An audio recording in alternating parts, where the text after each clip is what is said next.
சகோதர சகோதரிகளே, வாராந்திர வாட்ஸ்அப் கேள்விகளுக்கு பதிலளிக்கும் நிகழ்ச்சி நேரலிலே உங்களை சந்திப்பதிலே மிக்க மகிழ்ச்சி அடைகின்றோம். அல்ஹம்துலில்லாஹ்.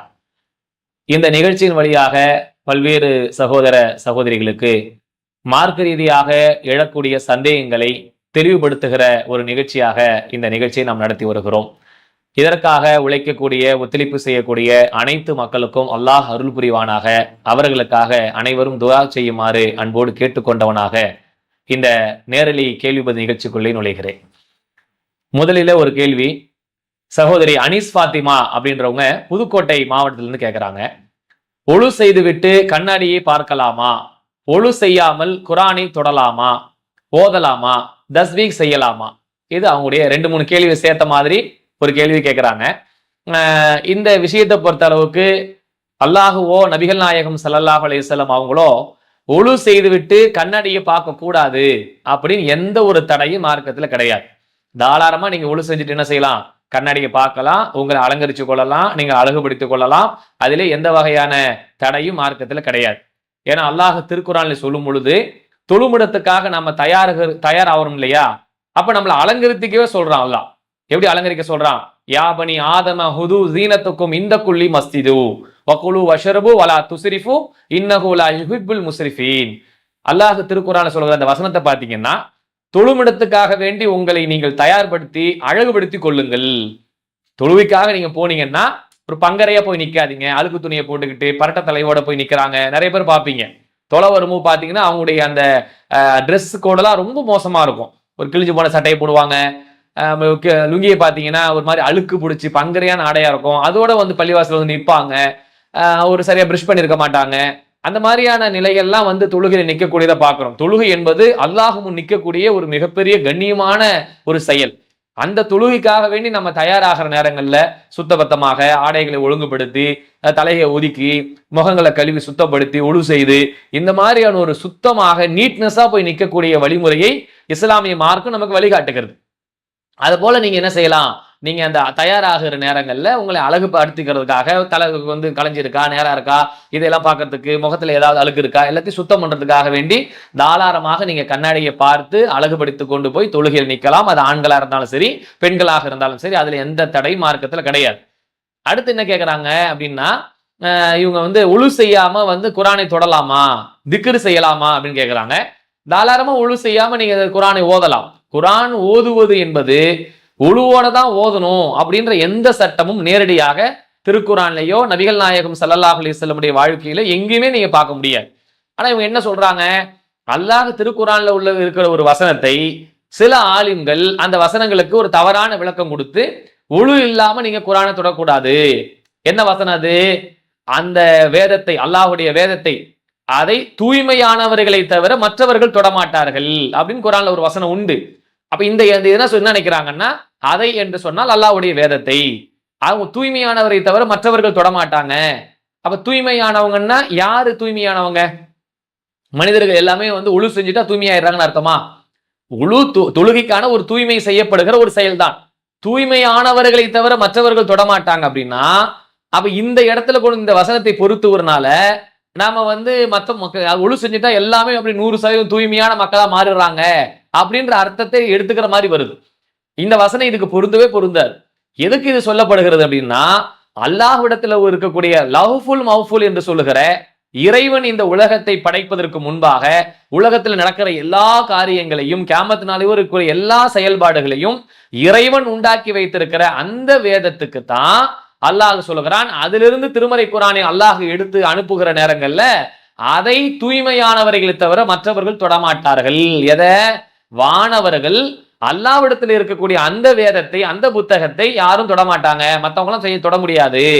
வானவர்கள் தூய்மையானவர்கள், அவங்கள தவிர யாரையும் தொடமாட்டாங்கன்னு சொன்ன இந்த வசனத்தை நம்ம கிட்ட இருக்கிற குரானுடைய வசனங்களுக்கெல்லாம் பொருத்தி தூய்மையானவரை தவிர மற்றவர் தொடமாட்டாங்க அப்படின்றாங்கன்னா, ஒருவேளை தூய்மை இல்லாத ஒரு முஸ்லீம் அல்லாத சகோதர சகோதரிகள் திருக்குறானை தொட்டுட்டாங்கன்னு வைங்க, அல்லாஹ்வுடைய வசனத்தை போய் பிச்சை மாதிரி ஆயிடுமா இல்லையா? தூய்மை இல்லாம அவங்க தொட்டுட்டாங்க. ஒரு மாதவிடாய் நேரத்துல ஒரு பெண் தொட்டுட்டாங்க, ஒரு ஆண் வந்து குளிப்பு கடமையான நிலையை தொட்டுட்டாரு. அப்ப என்ன ஆயிடும்?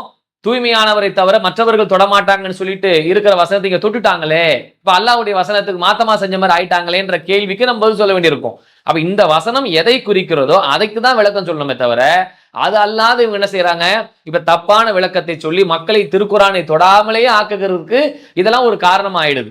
குரானை எடுத்து நீங்க வச்சு ஓதணும், வைக்கணும், அதுக்கான விளக்கங்களை படிக்கணும், அதில் வாழ்க்கையில பின்பற்றணுன்றதுக்கு நிறைய விஷயங்களை விளக்கங்கள் நம்ம சொல்லலாம். இந்த வார்த்தையை வைத்துக் கொண்டு சொல்றனால பெரிய சிக்கலை சமுதாயத்தில் ஏற்படுத்துகிற நிலை வருது. ஆகையினால நீங்க தாராளமாக உழு இல்லாமல் திருமறை குரானை எடுத்து படிக்கலாம், அதுல எந்த தடையும் இல்லை.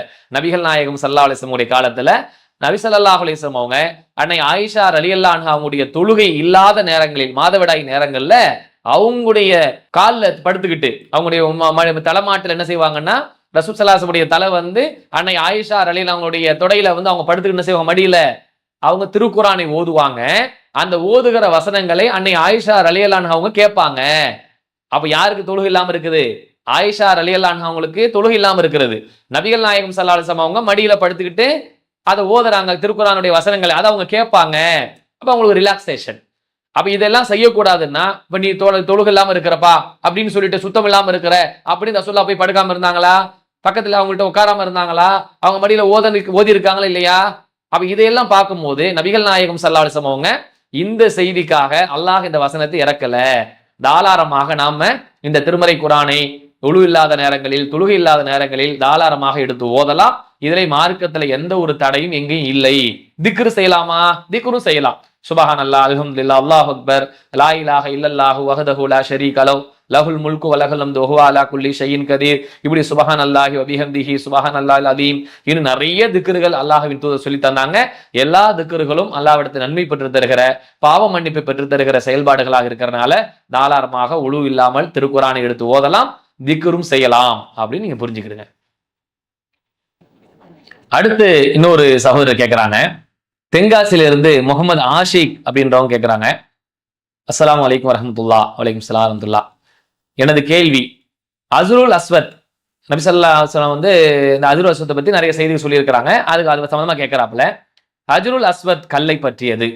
ஹஜ்ஜி மற்றும் உம்ரா செய்பவர்கள் மற்ற அமல்களை காட்டிலும் ஹஜ்ருல் அஸ்வத் கல்லை பார்த்ததும் ஆவேசம் அடைகிறார்கள், ஆர்வம் அடைகிறார்கள்.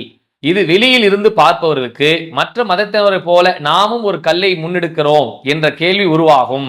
அதனால் ஹஜ்ருல் அஸ்வத் கல்லின் சிறப்பையும் அதன் அளவீடு என்பது எந்த அளவிற்கு நாம் பார்க்க வேண்டும், எவ்வாறு எடுத்துக்கொள்ள வேண்டும், சொர்க்கத்தில் கல் என்பதை தவிர வேறு சிறப்பு இந்த ஹஜ்ருல் அஸ்வத் கல்லுக்கு உண்டா என்பதை சுருக்கமாக கூறுங்கள். ரொம்ப ஷார்ட்டா சொல்லுங்க, வளவலன்னு சொல்லாதீங்கன்னு சொல்லிட்டாப்புல ஆரம்பத்திலேயே. ஷார்ட்டா சொல்றதா இருந்தா நீங்க சொல்றது உண்மைதான், சொர்க்கத்திலிருந்து வந்த கல்லு அப்படின்றத தவிர வேற எந்த ஒரு சிறப்பும் இந்த கல்லுக்கு கிடையாது. அதுதான் யதார்த்தமான மார்க்க ரீதியான உண்மையான செய்தி.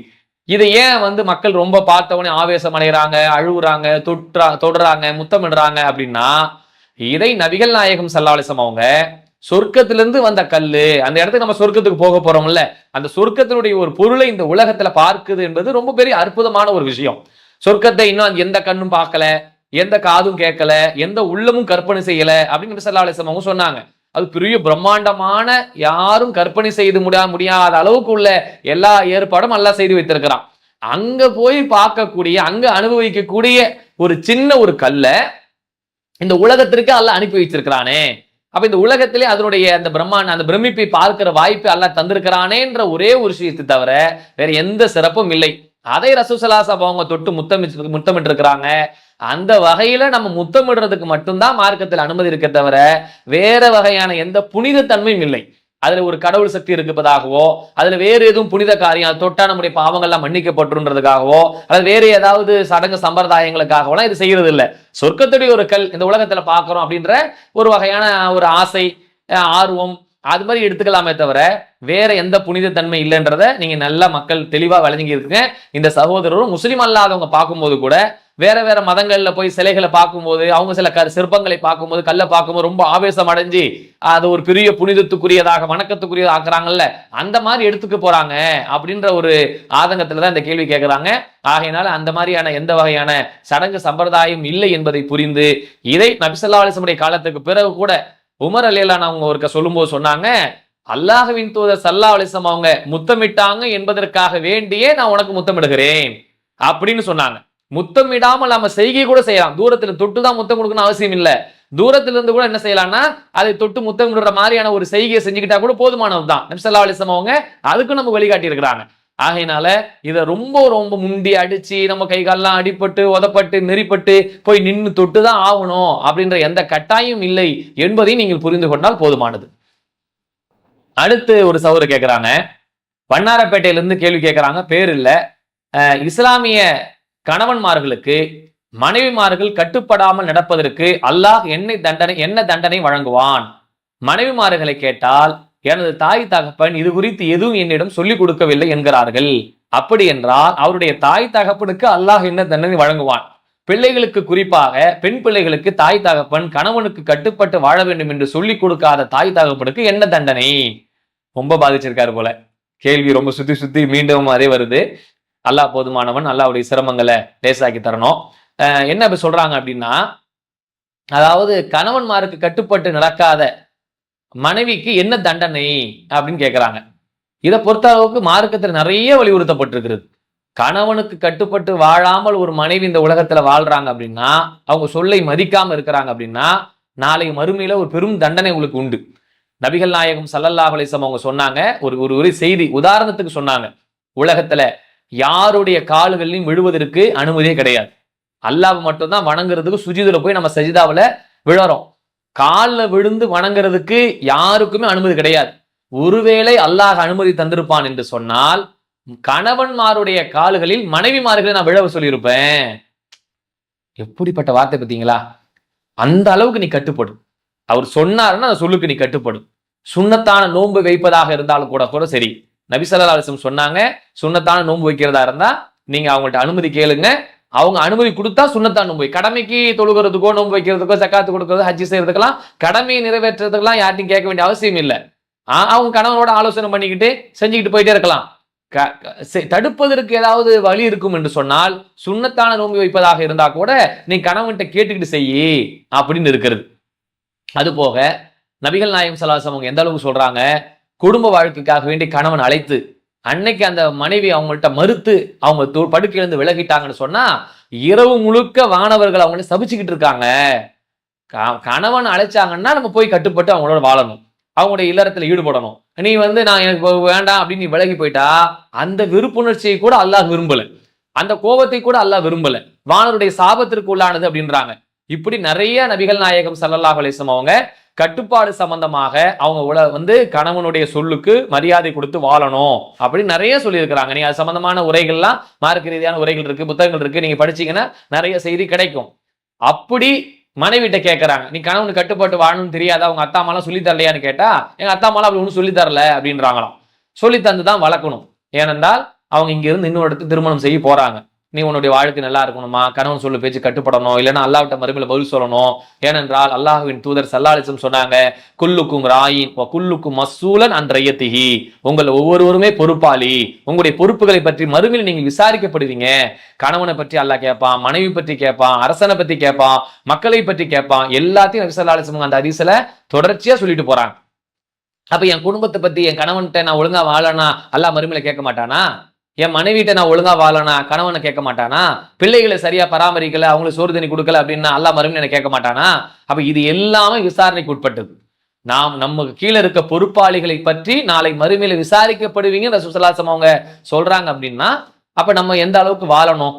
நம்முடைய பிள்ளைகளுக்கு, பெண் பிள்ளைகளுக்கு குறிப்பா இன்னைக்குள்ள காலகட்டத்துல ஒரு ஃபேஷன் மாதிரி ஆயிடுச்சு. வாழ்க்கைன்றது அவங்களுக்கு எப்படி ஆயிடுச்சு?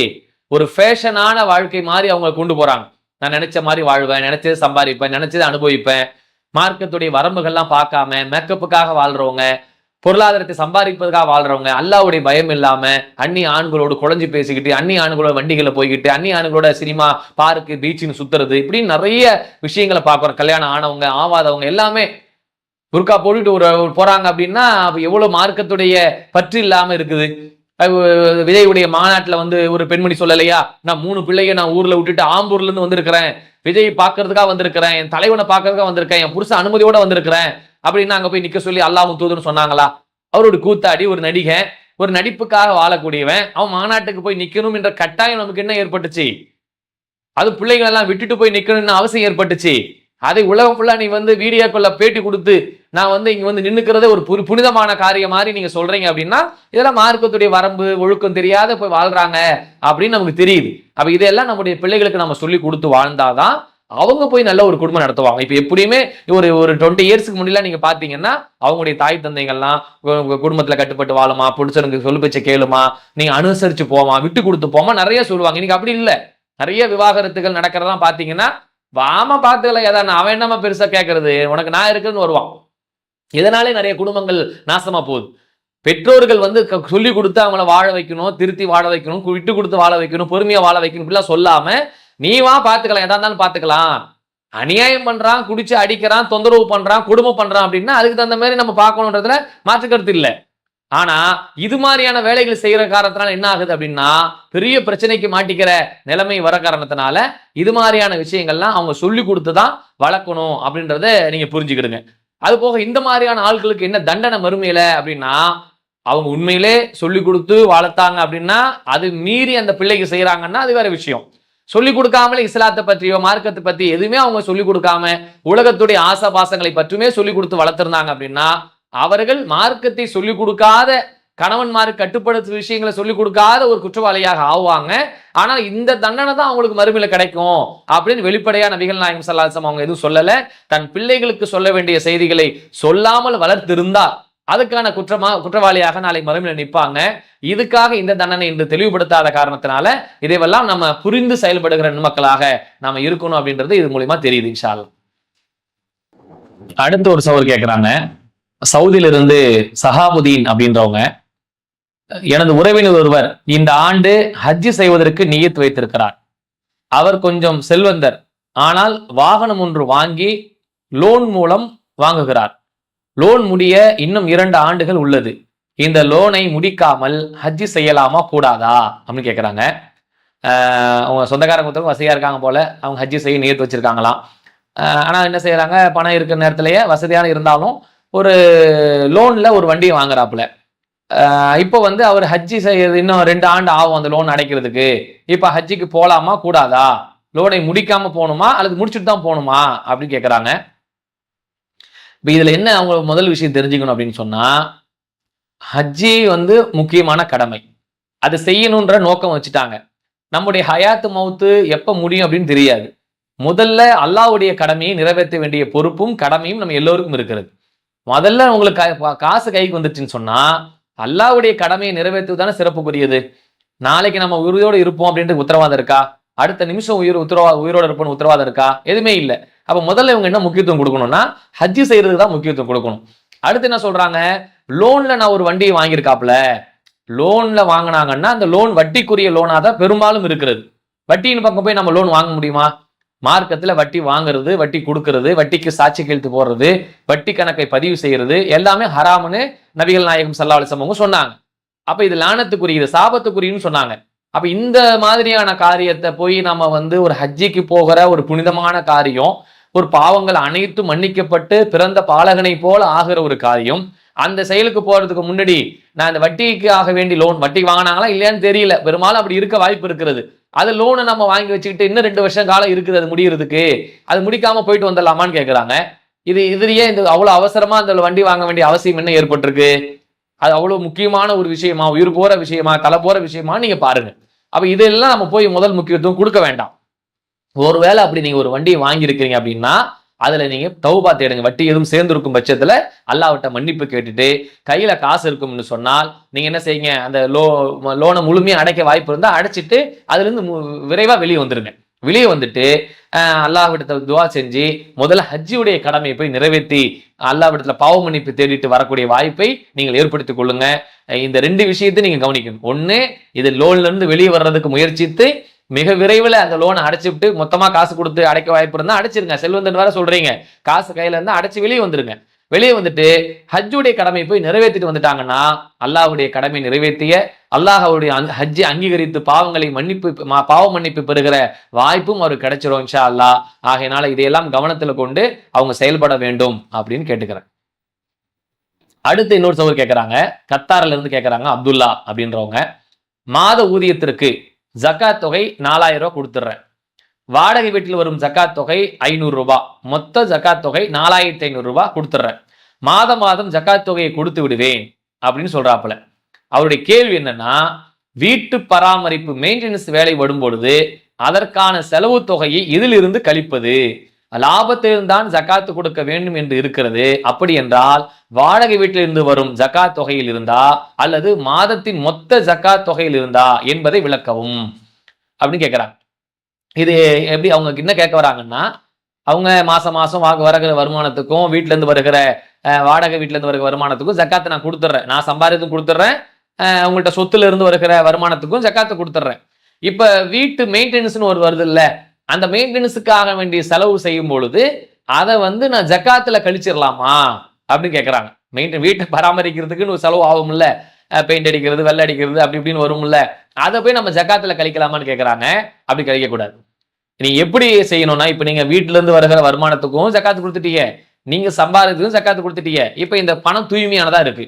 இப்ப இந்த காசை வச்சு நீங்க என்ன செய்யலாம், எந்த பொருளையும் வாங்கலாம், எந்த பொருளையும் விற்கலாம், எந்த பொருளையும் நீங்க பெயிண்ட் அடிக்கலாம், எந்த பொருளையும் பராமரிப்பு செய்யலாம். இதுக்கு ஜக்காத்து கொடுக்க வேண்டிய எந்த அவசியம் இல்லை.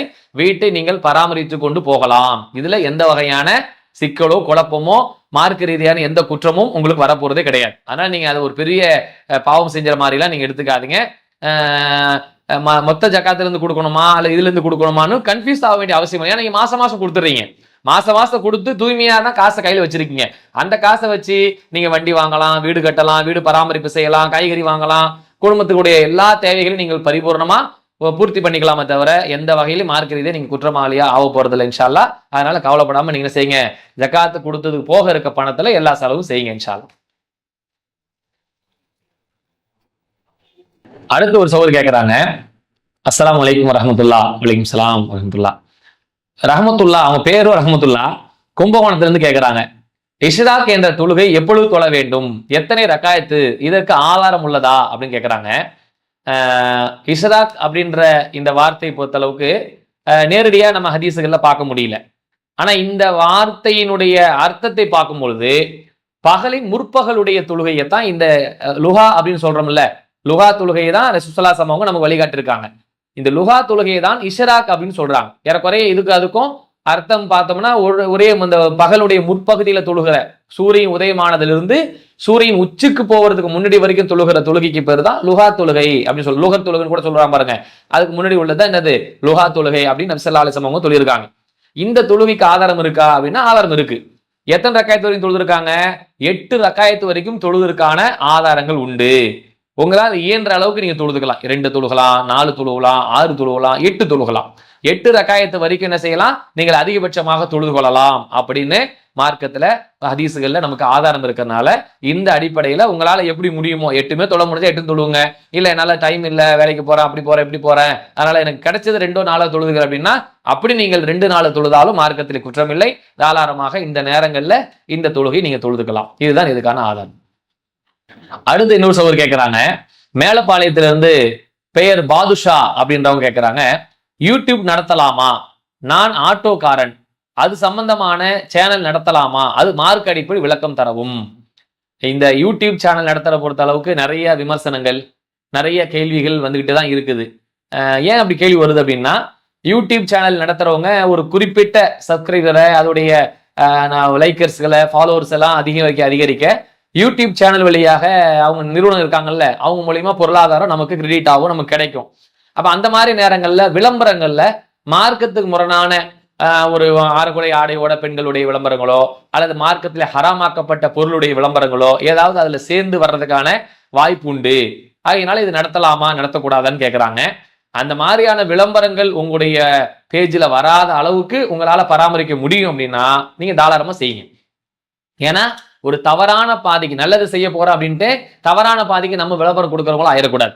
அவன் போடுறான் அப்படின்னா அதுக்கு ஏதாவது ஆப்ஷன்ஸ் இருக்கா, அது எதுவும் தடுக்க முடியுமா, தடுத்து நிப்பாட்டுறதுக்கான வாய்ப்பு உங்களுக்கு இருந்துச்சுன்னு சொன்னா தாராளமா நீங்க அதை தடுத்து நிப்பாட்டிவிட்டு நீங்க உங்களுடைய சேனல் நடத்தலாம். அதுல எந்த சங்கடமும் கிடையாது. மார்க்க ரீதியான முரணான விளம்பரங்களையோ அல்லது ஹராமான பொருட்களை விற்பனை செய்வதற்கான விளம்பரதாரராகவோ நாம மாறிடக்கூடாது. அல்லாஹ் திருக்குர்ஆன்ல சொல்கிறான், வதாவுன் அலல் பிர்ரி வத்தக்வா வலா தாவுன் அலல் இஸ்மி வல் உதுவான், நீங்கள் நன்மையிலும் இறையச்சத்திலும் ஒருவருக்கு ஒரு உதவி கொள்ளுங்கள், பாவத்திலும் வரம்பு மீறலிலும் ஒருவருக்கு உதவி கொள்ளாதீர்கள் அப்படின்னு திருக்குறானுடைய கட்டளை. அப்ப திருக்குறான் என்ன சொல்லுதுன்னா, நல்ல விஷயத்துக்கு நன்மையில போய் உதவிக்கும், பாவத்துக்கும் வரம்பு மீறலோ உதவக்கூடிய விஷயமாக உங்களுடைய யூடியூப் சேனல் பயன்படக்கூடாது அப்படின்றத புரிஞ்சு அந்த வகையில உங்களுக்கு வாய்ப்பு இருக்கும் பட்சத்துல இதை நீங்க செய்யுங்க. அது மக்களுக்கு நன்மையா இருக்கும் பட்சத்துல, பிரயோஜனமா இருக்கும் பட்சத்துல செய்யலாம் இன்ஷா அல்லாஹ். அடுத்து இன்னொரு சகோதரர், அதே மேலப்பாளையத்தை சார்ந்த அப்துல்லா அப்படின்றவங்க கேட்கிறாங்க, என் கேள்வி, வங்கியில் சேமிப்பு கணக்கில் தானாக விழும் வட்டியை சரியாக கணக்கு வைக்க முடியவில்லை.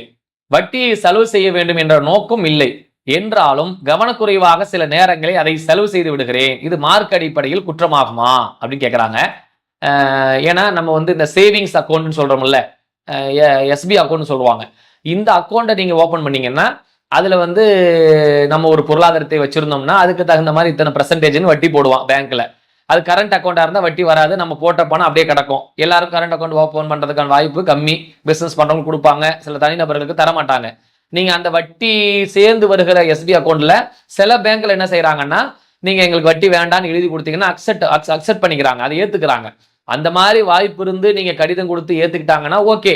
இல்ல அப்படின்னு சொன்னா இது மாதிரி விழற பணத்தை என்ன செய்ய, தெரியாம நான் எடுத்து செலவு பண்ணிட்டா என்ன செய்யன்னு கேட்கறாங்க.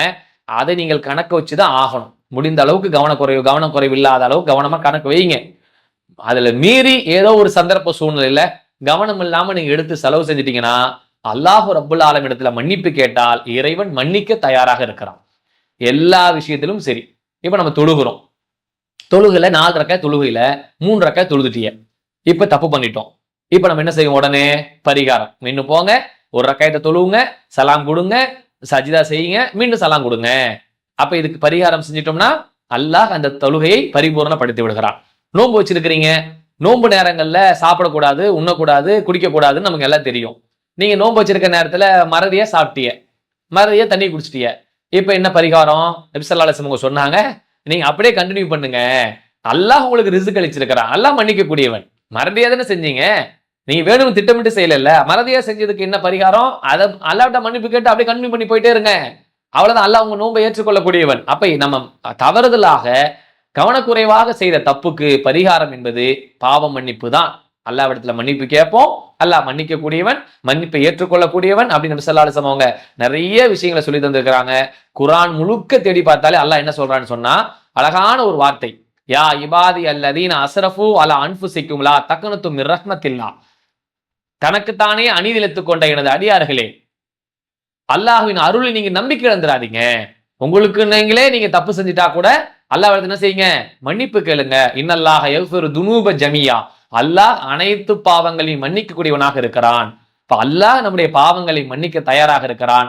நாம் அறியாமல் ஏதும் தவறு செய்திருப்போம் என்று சொன்னால் அல்லாஹ்விட்ட மன்னிப்பு கேட்டுட்டு நீங்க தாராளமாக என்ன செய்யலாம், அடுத்தடுத்து நீங்க கவனமாக அந்த கணக்குகளை பதிவு செய்து வைத்துக் கொண்டு நீங்க செயல்படலாம். இதனால பெரிய குற்றத்துக்கு உள்ளாக மாட்டீங்க. அல்லாஹ்விட்ட மன்னிப்பு கேட்டு மீண்டுக்க வேண்டியதான் இன்ஷா அல்லாஹ்.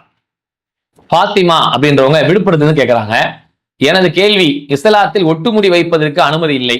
அதுபோல் பள்ளி படிக்கும் பொழுது அல்லது வயதானதற்கு பிறகு பல் விழுந்து விட்டாலோ அல்லது உடைந்து விட்டாலோ செட்டப் பல் முழுவதும் அல்லது 1-2 வைக்கிறார்கள், இதில் இஸ்லாத்தில் அனுமதி இருக்கிறதா அப்படி கேட்கிறாங்க. நல்ல ஒரு அறிவுபூர்வமான கேள்விதான். அதாவது பொதுவா மார்க்கத்துல ஒட்டுமுடி வைக்க கூடாது அப்படின்னு நபி ஸல்லல்லாஹு அலைஹி வஸல்லம் அவங்க நமக்கு தடுத்த சாபத்துக்குரிய காரியங்கள் அப்படின்னு சொல்லி ஒரு பட்டியல போடுறாங்க. அதுல என்ன வருதுன்னா, ஒட்டுமுடி வைக்கிறது, புருவங்களை மழித்துக் கொள்வது, பற்களை தேய்த்துக் கொள்வது, இதுவெல்லாம் பச்சை குத்தி கொள்வது, பச்சை குத்தி விடுவது, இது எல்லாமே நபி ஸல்லல்லாஹு அலைஹி வஸல்லம் அவங்க தடுத்த காரியங்கள். அப்ப இதுல என்ன கேட்கறாங்கன்னா, ஒட்டுமுடி வைக்கிறதுக்கு மார்க்கத்தில் அனுமதி கிடையாது. பல்லு வயசாகி மொத்தமா விழுந்து போச்சு அல்லது கீழே விழுந்து பல்லு உடைஞ்சு போச்சு, இப்ப பல்ல கட்டலாமா அப்படின்னா இதை தாராளமா கட்டிக்கலாம். ஏன் இதுக்கும் அதுக்கும் வித்தியாசம் அப்படின்னு சொன்னா, ஒண்ணு பழுத்து போனதை வயசானதா என்ன செய்யறாங்கன்னா அப்படியே புதுசு மாதிரி காட்டுறதுக்கு ஒட்டு முடி வச்சு, என்ற முடி இல்லை எல்லாம் கொட்டி போச்சு, அந்த முடி மாதிரி வச்சு நான் என்ன இளமையா காட்டுறதுக்காக வேண்டி செயல்படுற விஷயங்களை ரசூலா தடுக்கிறாங்க. ஆனா இந்த பல்ல பொறுத்த அளவுக்கு இது இளமையா காட்டுறது மட்டும் இல்லை, நமக்கு சாப்பிட்றதுக்கான முக்கியமான ஒண்ணு. ஒரு பொருளை நீங்க சாப்பிடணும்னா அதை சவிச்சு சாப்பிடணும். அதை நீங்க அப்படி தின்னாதான் பெரும்பாலும் செரிக்கும். அப்படியான ஒரு நிலைக்கு பல்லு சுத்தமா இல்லைன்னா எதையுமே சாப்பிட, வயசு சின்னதா இருக்கும் அல்லது வயசானவங்க கூட இருப்பாங்க, அந்த சாப்பிட்றதுக்கான எந்த வகையிலும் எதையுமே போட்டு மெல்லாம அப்படியே தூக்கி முழுங்கும் பொழுது ரொம்ப கஷ்டமாகும். அது சிரிக்கிறதுக்கு ரொம்ப பெரிய செருமையான கோளாறு பிரச்சனைகள்லாம் ஏற்படும். இப்ப இந்த மாதிரி நேரங்கள் நமக்கு அனுமதி இருக்கா மார்க்கத்தில் அப்படின்னு பார்த்தா நபி ஸல்லல்லாஹு அலைஹி வஸல்லம் காலத்துல ஒரு சஹாபி போர்க்களத்துக்கு போறாங்க. அந்த போர்க்களத்துல அவங்க மூக்கு அடிபட்டு போகுது. மூக்கு அடிபட்ட போது ரசூல் ஸல்லல்லாஹு அலைஹி வஸல்லம் காலத்துல என்ன செய்யறாங்க, தங்கத்தாலான ஒரு மூக்கை வந்து என்ன செய்யறாங்க, மூக்கு மாதிரி செட்டப் பண்ணி அதை செஞ்சுக்கிறாங்க. அப்ப இதை ரசூல் ஸல்லல்லாஹு அலைஹி வஸல்லம் அவங்களுடைய காலத்துல இந்த செய்ததற்கு அனுமதி கொடுத்திருக்கிறாங்க. அப்ப அனுமதியில இருந்து என்ன தெரியுது, இந்த மாதிரியான பாதிப்பு இல்லாத வகையில் உன்னை வைத்துக் கொள்வதில் பிரச்சனை கிடையாது. எதெல்லாம் ரசூலா தடுத்துக்கிட்டாங்களோ அதை செய்ய வேண்டாம், இதை தடுக்கல. அப்ப பல்ல பொறுத்த அளவுக்கு பல்லு நமக்கு தேவையா இருக்கு, பற்களை தேய்த்து அழகுபடுத்துவதை ரசூலா தடுத்தாங்களே தவிர பல்லை வைத்துக் கொள்வதில் ரசூலா தடுக்கல. பல்லே உங்களுக்கு இல்ல, பல்லு வச்சுக்கிறீங்க. தேவை ஏற்படும் பட்சத்தை வயசான காலத்திலேயோ அல்லது நல்ல இளமையா இருக்கும் பொழுதே பல்லு உடஞ்சி போச்சு, பாக்குறது விகாரமா இருக்கு, அந்த பல்லை கட்டிக்கலாம் அப்படின்னா தாராளமா மார்க்கத்துல எந்த தடையும் இல்லை, பல்லை கட்டி கொள்ளலாம் அப்படின்றது அந்த ரசூல் ஸல்லல்லாஹு அலைஹி வஸல்லம் காலத்துல அந்த சஹாபிக்கு அவங்க அனுமதி கொடுத்ததிலிருந்து நம்ம இந்த செய்தியை எடுத்துக்கொள்ளலாம் அப்படின்னு தெரியுது. ஒரு பெரிய நீண்ட ஒரு கேள்வியை ஒரு சகோதரர் கேட்கறாங்க. அஸ்ஸலாமு அலைக்கும் வரஹ்மத்துல்லாஹ். வலைக்கும் ஸலாம் வரஹ்மத்துல்லாஹி வபரகாத்துஹு. ஈரோட்ல இருந்து அஃப்ருதீன் அப்படின்றவங்க கேட்கிறாங்க. ஒரு காலத்தில் அனைவரும் மதுஹப் கொள்கையில் இருந்தோம். பிறகு அவர்கள் குர்ஆன் ஹதீஸ் பேணுவது இல்லை என்று சொல்லி விலகி வந்து விட்டோம். பிறகு தௌ ஜமாத்தில் இருந்தோம். அவர்களும் நான் பார்த்த வகையில் அதில் உள்ள மக்களுக்கு குர்ஆன் ஹதீஸை தாண்டி ஜமாத் என்ற சட்டம் சொல்கிறது என்று பார்க்க ஆரம்பித்து விட்டார்கள். குர்ஆன் ஹதீஸை விட்டுட்டு ஜமாத்துல உள்ள ஜமாத் என்ன சட்டம் போட்டிருக்கு, ரூல்ஸ் போட்டிருக்கு அப்படின்னு அதை பார்க்க ஆரம்பித்து விட்டார்கள். இப்போது இந்த ஜமாத்தை விட்டு எந்த ஜமாத்திற்கு போவது, இப்படி எத்தனை ஜமாத்திற்கு மாறி மாறி போவது, இல்லை அந்த ஜமாத்துக்குள்ளே இருந்து கொண்டு அவர்களை இது தவறு என்று சொல்லிக்கொண்டே வாழ்வதா என்று கேட்கிறேன். என்றால் இன்னும் பல ஊர்களில் எங்கள் மதுஹபில் இல்லாத ஊர்களும் நாங்கள் எந்த நல்லது கெட்டதுக்கும் போக மாட்டோம் என்று ஊரை விட்டு ஒதுக்கி வைக்கிறார்கள். இந்த கேள்விக்கு தெளிவாக பதில் தாருங்கள். அதாவது அவருக்கு ஒரு பெரிய ஆதங்கத்தோட இந்த கேள்வி கேட்டிருக்காங்க. ஆரம்பத்துல நம்ம சுன்ன ஜமாத் கொள்கையில் இருந்தோம், மதுஹபுகளை ஃபாலோ பண்ணோம். பிறகு தப்பு, குர்ஆன் ஹதீஸ் சரியானதுன்னு குர்ஆன் ஹதீஸ்க்குள்ள வந்தோம். குர்ஆன் ஹதீஸ்க்குள்ள வந்த பிறகு குர்ஆன் ஹதீஸை ஃபாலோ பண்ணுவாங்கன்னு பார்த்தா அதை தாண்டி ஜமாத்துடைய பைலா சட்டம் அப்படின்னு அதை ஃபாலோ பண்ண ஆரம்பிக்கிறாங்க. இப்ப அதுல இருந்து நான் வெளியே வந்துட்டேன். வெளியே வந்து எத்தனை ஜமாத்துக்கு தான் மாறி மாறி போறது, இதே காலமெல்லாம் அப்படி ஜமாத்தை விட்டு தாவி போயிட்டு இருக்கிறதா, ஊர்ல வந்து சரி இவங்க தப்பு செய்யறாங்க அப்படின்ட்டு அது தப்ப சொல்லிக்கிட்டு அங்கேயே இருக்கலான்னு பார்த்தா அவங்க வந்து நீ குர்ஆன் ஹதீஸின் அடிப்படையில் வாழ்ற அப்படின்னு நம்மள ஊரை விட்டு விலக்கி வைக்கிறாங்க, நல்லது கெட்டதுக்கு உதவி செய்ய மாட்டேன்றாங்க. இப்ப நான் என்ன செய்ய அப்படின்னு கேட்கறாங்க. இந்த விஷயத்தை பொறுத்த அளவுக்கு தமிழகத்துல இதுக்கு ஒரு காலங்கள்ல பெரிய பிரச்சனையே இருந்துச்சு. இன்னைக்கு அது ரொம்ப சாதாரணமா ஆயிடுச்சு. ஒரு 30 வருஷத்துக்கு முன்னாடி நீங்க சொன்னீங்கன்னா இது ஒரு பெரிய பாரதூரமான விஷயம் தான், சில நிர்பந்தத்துக்காக அட்ஜஸ்ட் பண்ணி போக வேண்டிய நிலைமெல்லாம் இருந்துச்சு. இன்னைக்கு அப்படி இருக்கா அப்படின்னா பெரிய பிரச்சனையாக சொல்ற மாதிரிலாம் ஒண்ணும் இல்லை. ஆரம்பத்தில் நம்ம இருந்தோம், வெளியே வந்துட்டோம். அப்புறம் சட்டம் பைலா அதுன்னு நிர்பந்தம் வச்சாங்க. பைலாவெல்லாம் பெருசு இல்லை, அல்லாஹ் ரசூல் தான் பெருசுன்னு நம்ம வெளியே வந்தாச்சு. இப்போ நம்ம ஃபாலோ பண்ற விஷயங்கள்ல குர்ஆன் ஹதீஸை நான் பின்பற்றி கொண்டு நான் விரும்புகிற வகையில வாழ முடியுமா அப்படின்னா தமிழகத்தை பொறுத்தவரை பிரச்சனையே கிடையாது. உங்க ஊர்கள் அந்த பிரச்சனை இருக்கலாம், நல்லது கெட்டு வரமாட்டாங்க அப்படின்னா இப்போ மௌத்த அடக்கம் பண்றதுல இந்திய சட்டப்படி தமிழ்நாட்டுடைய உத்தரவின்படி, கோர்ட் உத்தரவின்படி எந்த முறைப்படியும் அடக்கம் செய்யலாம் அப்படின்னு நீதிமன்றத்துடைய உத்தரவு இருக்கு. உச்ச நீதிமன்றமா இருக்கட்டும், உயர் நீதிமன்றமா இருக்கட்டும், நீங்க அதை பத்திலாம் பயப்படவே தேவையில்லை. உங்களுக்கு அந்த மாதிரி ஏதாவது பயம் இருக்கா, ஈரோட்ல அந்த மாதிரி இருக்குன்னா அங்க உள்ள தௌஹீத் மக்களை கூப்பிடலாம். ஜமாத்து சாராத எத்தனையோ தௌஹீத் அமைப்புகள் இருக்கு, அவங்கள கூப்பிடலாம். வெளியூர்ல இருந்து கூட அவங்களுக்கு உதவி செய்யறதுக்கான வாய்ப்பு இருந்தா அவங்களை கூப்பிட்டுக்கலாம். தாராளமா நீங்க மூத்த அடக்கம் பண்றதெல்லாம் பயப்பட வேண்டியதில்லை. அரசாங்கத்துடைய ஒத்துழைப்போடையே உங்களை அடக்கம் செய்வதற்கான வாய்ப்பு இன்னைக்கு பிறந்துருச்சு. அதெல்லாம் பயப்படாதீங்க. கல்யாணம் பண்றதுக்கான தஃப்தர் தேவையா கேட்டு பாருங்க, ஊரோட ஒத்து போய் தஃப்தர்ல வந்து பதிவு பண்ணாங்கன்னா ஓகே. இல்ல அப்படின்னு சொன்னா எல்லா அமைப்புகளையும் தஃப்தர் வச்சிருக்காங்க இன்னைக்கு. அன்னைக்கெல்லாம் ஊர் ஜமாத் தஃப்தரை தவிர வேற எந்த தஃப்தரும் கிடையாது. இன்னைக்கு எத்தனையோ அமைப்புகளை தஃப்தர் வச்சிருக்காங்க. தாராளமா கூப்பிட்டீங்கன்னா வந்து பதிவு செஞ்சுட்டு கல்யாணத்தை ஜாம் நடத்தி வச்சுட்டு போயிடுவாங்க. அதனால நீங்க அதை பத்திலாம் ஒன்றும் கவலைப்படாதீங்க. மவுத்த அடக்கம் பண்ற ஒரு விஷயத்துல மட்டும்தான் சிக்கல் பிரச்சனையா இருக்கும். அது உங்க ஊர்ல அமைக்கப்படா சாதாரணமா பேசி சரி பண்ண முடிய வாய்ப்பு இருக்கான்னு பாருங்க. இல்லை என்றால் சட்டப்படி போய் அதை போராடி அடக்கம் பண்ண வேண்டிய வாய்ப்பு இருந்தா மற்ற தௌஹீத் அமைப்புகளை, மற்ற பொது சகோதரர்களை தாராளமா கூப்பிட்டு நீங்க அடக்கம் பண்ணிக்கலாம். அங்கு இருந்து கொண்டே போராட முடியுமா, தவறுகளை சுட்டிக்காட்டி திருத்த வாய்ப்பு இருக்கா, தாராளமா செய்யுங்க. அதுக்கான வாய்ப்பு இருந்து தாராளமா செய்யுங்க. கடந்த காலம் நம்ம அப்படித்தானே இருந்தோம். ஒரு 30 வருஷத்துக்கு முன்னாடிலாம் அவங்களுக்கு எடுத்து சொல்லி பார்த்தோம், அட்ஜஸ்ட் பண்ணி பார்த்தோம், அவங்கள்ட்ட சொல்லி திருத்த பார்த்தோம், முடியவே இல்லை. ரொம்ப அடம்ப்டா இருக்கிற காலங்கள்ல தான் நம்ம வெளியே வரக்கூடிய வாய்ப்பு இருந்துச்சு. இன்னைக்கு நிறைய சுன்னத்துல் ஜமாத்துல என்ன சொல்றாங்க, நீங்க வந்து உள்ள வந்து தொழுதுக்குங்க, நீங்க தனி ஜமாத் வச்சுக்கிடுங்க, ஒன்றும் பிரச்சனை இல்லை, எங்க கபர்ஸ்தான்ல வந்து அடக்கம் பண்ணிக்கங்க, எங்க பள்ளிவாசலே கல்யாணம் பண்ணுங்க, உங்களுக்கு தஃப்தர் தரோன்னு சொல்லி அல்லாஹ்வுடைய அருளை கொண்டு இப்போ சமீபமாக நம்ம தௌஹீத் ஜமாத்திலிருந்து வெளியே வந்த பிறகு கூட பல இடங்கள்ல பல அமைப்புகள் இயக்கம் சாராதவர்கள் சுன்னத்துல் ஜமாத்தை சார்ந்தவர்கள்லாம் நமக்கு தஃப்தர் கொடுத்து திருமணங்கள்லாம் பண்ணி வைக்கிறாங்க. அதனால அதை பத்திலாம் நீங்க எதுவும் பயப்படாதீங்க.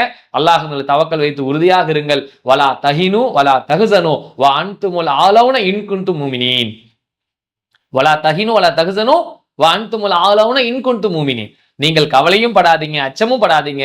நீங்கள் உறுதி மிக்கவர்களாக ஈமானோடு இருந்தால் நிச்சயமாக அல்லாஹ்வுடைய அருளும் உதவி நமக்கு இருக்கு அப்படின்றதுல எந்த மாற்று கருத்தும் இல்லை அப்படின்னு புரிஞ்சுக்கங்க இன்ஷா அல்லாஹ். அடுத்து ஒரு சோதர் கேட்கிறாங்க.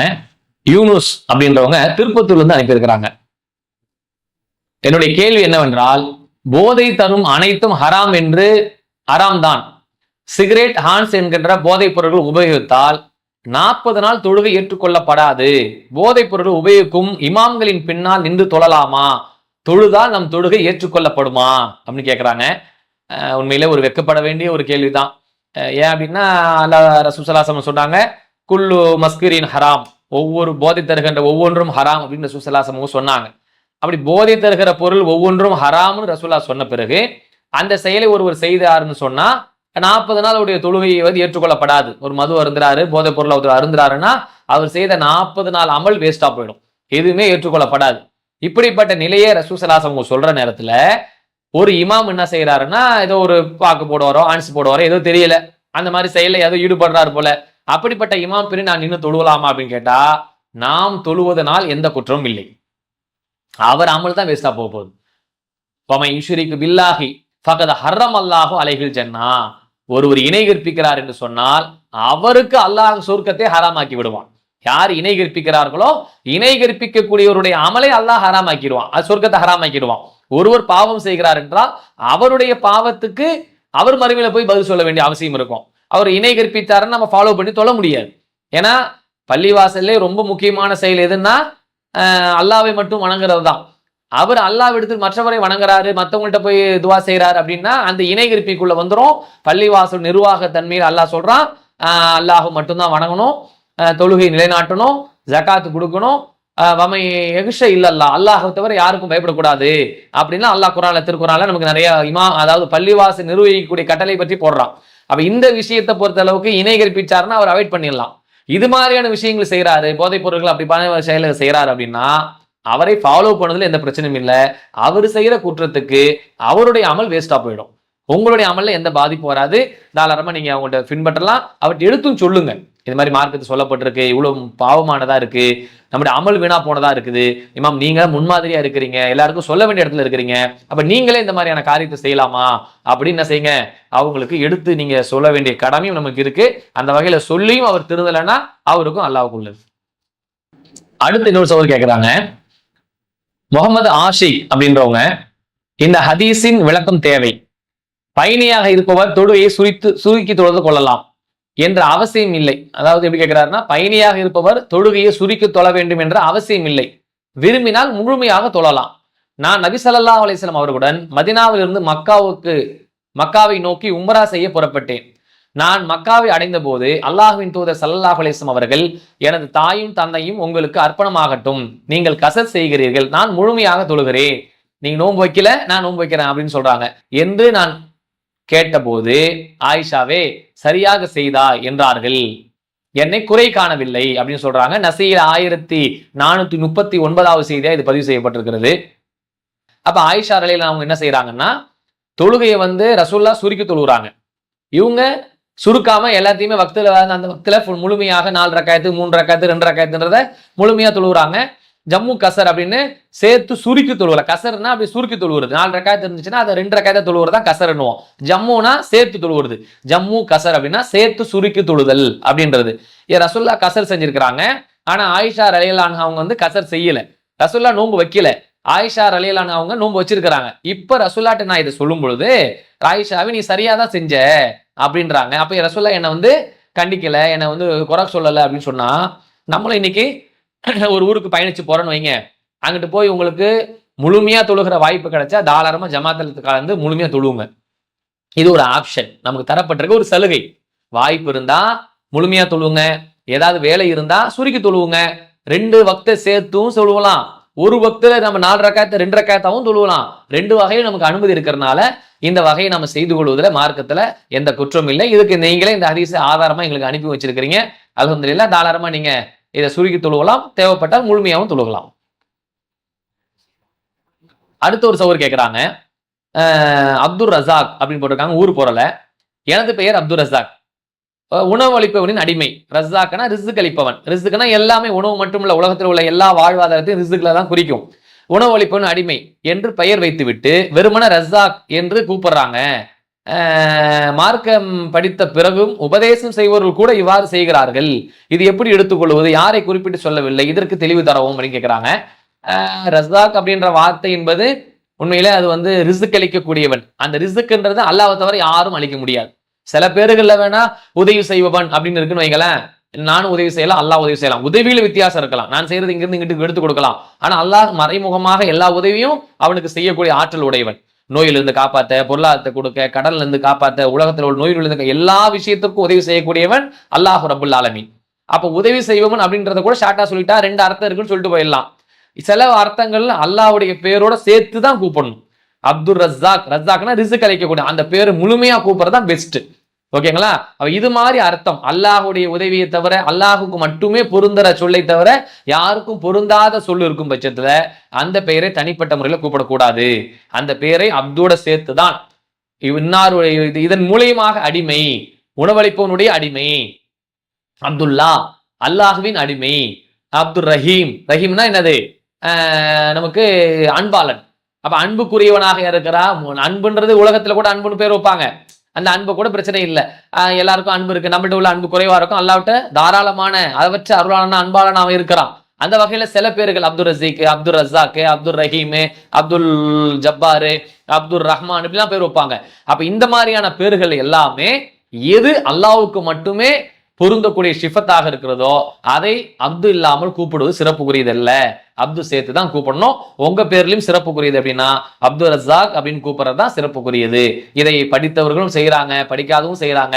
வரக்கூடிய காலங்கள் அதை திருத்திக் கொண்டு செய்யக்கூடிய மக்களாக அல்லாஹ் நம்ம எல்லாரையும் ஆக்கணும் இன்ஷா அல்லாஹ்.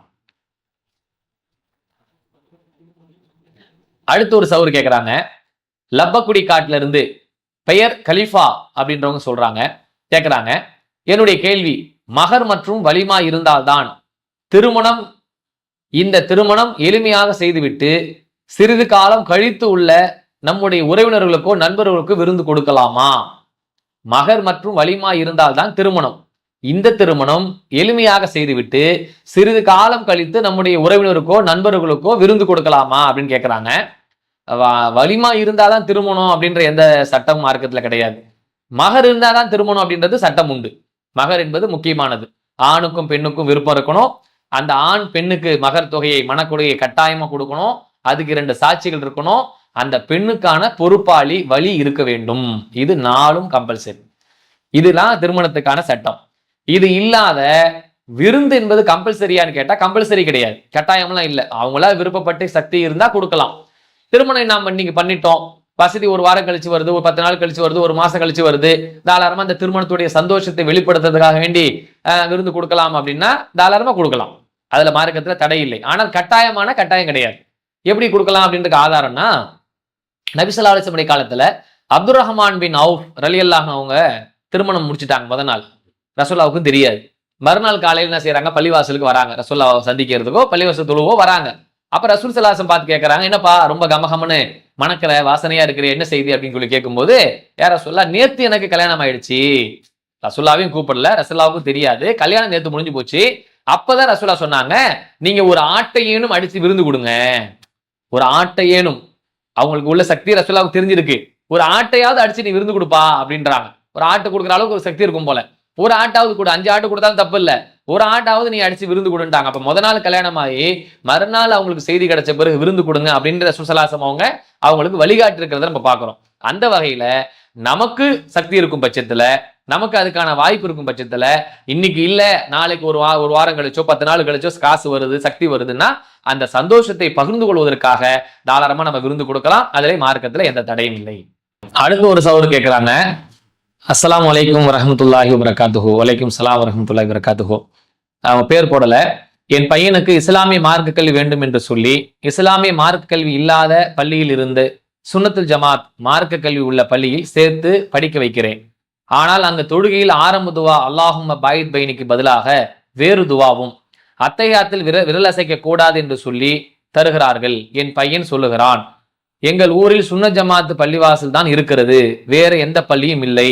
இதனால் நாளை மறுமையில் பெற்றோராகிய எங்களுக்கு அல்லாஹ்வின் தீர்ப்பு எப்படி இருக்கும், நாங்கள் என்ன செய்வது, இது பற்றி விளக்கவும் அப்படின்னு கேட்குறாங்க. உங்களுடைய ஆசை ரொம்ப மேலானது, உண்மையிலே அது தேவையானது தான். மார்க்க கல்வியை பிள்ளைக்கு கற்றுத்தரணும் அப்படின்றதுல மாற்று கருத்து இல்லை. ஆனா அதுல ஒரு சின்ன ஒரு திருத்தம் என்னன்னா, மார்க்க கல்வி அப்படின்றது எதை மையப்படுத்தி இருக்கணும் அப்படின்னா, திருக்குரானை மையப்படுத்தி நபிகள் நாயகம் ஸல்லல்லாஹு அலைஹி வஸல்லம் உடைய சொல்லை மையப்படுத்தி இருக்கணும். இப்ப இங்க நீங்க கொண்டு போய் போடுறதுனால என்ன ஆகுது அப்படின்னா, அவங்க மார்க்கத்துல இல்லாத ஃபிக்ஹ் சட்டங்களை சொல்லி தருவாங்க, மார்க்கத்தில் இல்லாத வழிமுறைகளை பிதத்தான காரியங்களை எல்லாம் மார்க்கணும் சொல்லி தருவாங்க. இப்ப நீங்க சொல்றீங்க துவாவை ரசூலுல்லாஹ் சொன்ன துவாவுக்கு பதிலா வேற துவா சொல்லி தராங்கன்றாங்க, விரல் அசைச்சா விரல் அசைக்க கூடாதுன்னு சொல்றாங்க. அப்படி இந்த மாதிரியான சில மார்க்கத்துக்கு முரணான சில விஷயங்கள்லாம் நடைபெறுகிறனால நீங்க அச்சப்படுறீங்க. சரி, நாளைக்கு மறுமையில நம்ம பெற்றோராக இருக்க நம்மளே தவறான வழிக்கு தள்ளி விட்டுருவோமோ அப்படின்னு பயம் இருக்கு அப்படின்றீங்க. உங்க பயம் நியாயமானதுதான். இப்ப நீங்க மார்க்கத்தை கற்றுக் கொடுக்கணும்னு நீங்க முயற்சி எடுத்தீங்கன்னா, எங்க மார்க்கத்தை சரியா சொல்லி தருவாங்களோ அங்க கொண்டு போய் சேருங்க.